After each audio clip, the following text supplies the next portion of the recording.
ರಾಜ್ಯದ ಪ್ರತಿಷ್ಠಿತ ವಿಕ್ಟೋರಿಯಾ ಆಸ್ಪತ್ರೆಯನ್ನ ಮತ್ತಷ್ಟು ಮೇಲ್ದರ್ಜೆಗೆ ಏರಿಸೋಕೆ ವೈದ್ಯಕೀಯ ಶಿಕ್ಷಣ ಇಲಾಖೆ ಮುಂದಾಗ್ತಾ ಇದೆ. ವಿಕ್ಟೋರಿಯಾ ಆಸ್ಪತ್ರೆಗೆ ಮತ್ತಷ್ಟು ವೈದ್ಯಕೀಯ ಸೌಲಭ್ಯಗಳನ್ನು ಹೆಚ್ಚಿಸೋಕೆ ನಿರ್ಧಾರವನ್ನ ತೆಗೆದುಕೊಂಡಿದೆ. ಹಾಗಾದ್ರೆ ಇನ್ಮುಂದೆ ಯಾವೆಲ್ಲ ಸೌಲಭ್ಯಗಳು ಆಡ್ ಆಗ್ತಿವೆ ನೋಡಿ. ವಿಕ್ಟೋರಿಯಾ ಆಸ್ಪತ್ರೆ ಮತ್ತಷ್ಟು ಮೇಲ್ದರ್ಜೆಗೆ ವೈದ್ಯಕೀಯ ಸೌಲಭ್ಯ ಹೆಚ್ಚಿಸಿದ ವೈದ್ಯಕೀಯ ಶಿಕ್ಷಣ ಇಲಾಖೆ. ಟ್ರಾಮಾ ಕೇರ್ನಲ್ಲಿ ಅತ್ಯಾಧುನಿಕ ಆಂಜಿಯೋಗ್ರಾಮ್ ಹೊಸ ಲ್ಯಾಬ್. ರಾಜ್ಯದ ಅತಿದೊಡ್ಡ ಸರ್ಕಾರಿ ಆಸ್ಪತ್ರೆ ಅಂದ್ರೆ ಅದು ವಿಕ್ಟೋರಿಯಾ. ವಿಕ್ಟೋರಿಯಾ ಆಸ್ಪತ್ರೆಗೆ ಪ್ರತಿದಿನ ಸಾವಿರಾರು ರೋಗಿಗಳು ರಾಜ್ಯದ ಮೂಲೆ ಮೂಲೆಯಿಂದ ಬರ್ತಾರೆ. ವಿಕ್ಟೋರಿಯಾದಲ್ಲಿರೋ ವೈದ್ಯಕೀಯ ಸೌಲಭ್ಯಗಳು ರಾಜ್ಯದ ಬೇರ್ಯಾವ ಆಸ್ಪತ್ರೆಗಳಲ್ಲೂ ಇಲ್ಲ.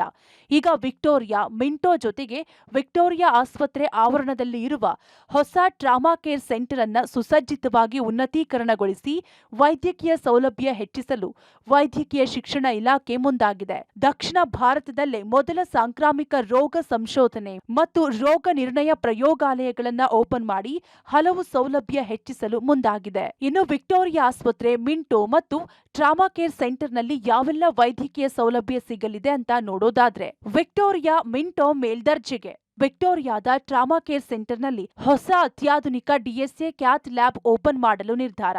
ಮಿಂಟೋ ಆಸ್ಪತ್ರೆಯಲ್ಲಿ 260 ಆಸನ ಸಾಮರ್ಥ್ಯ ಇರುವ ಆಡಿಟೋರಿಯಂ. ವಿಕ್ಟೋರಿಯಾದ ಟ್ರಾಮಾ ಕೇರ್ ಸೆಂಟರ್ನಲ್ಲಿ ಹೊಸ ಆಡಿಟೋರಿಯಂ 150 ಆಸನ ಸಾಮರ್ಥ್ಯ. ಘೋಷಿತ ಟ್ರಾಮಾ ಕೇರ್ ಸೆಂಟರ್ ವಿಕ್ಟೋರಿಯಾ ಆಸ್ಪತ್ರೆಯನ್ನ level 1 trauma care centre.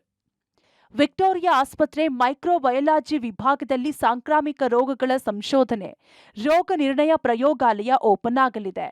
Bengaluru medical ಕಾಲೇಜಿನ ವಿಕ್ಟೋರಿಯಾ ಆಸ್ಪತ್ರೆ ಒಳಗಡೆ ಬರುವ ಟ್ರಾಮಾ ಕೇರ್, ವಾಣಿ ವಿಲಾಸ, ಮಿಂಟೋ ಆಸ್ಪತ್ರೆ ಸೇರಿದಂತೆ ಹಲವು ವೈದ್ಯಕೀಯ ವಿಭಾಗಗಳ ಉನ್ನತೀಕರಣ ಜೊತೆಗೆ ಮೇಲ್ದರ್ಜೆಗೆ ಹೇರಿಸುತ್ತಾ ಇದ್ದು ಸಾರ್ವಜನಿಕರಿಗೆ ತುಂಬಾನೇ ಅನುಕೂಲಕರ ಆಗಲಿದೆ.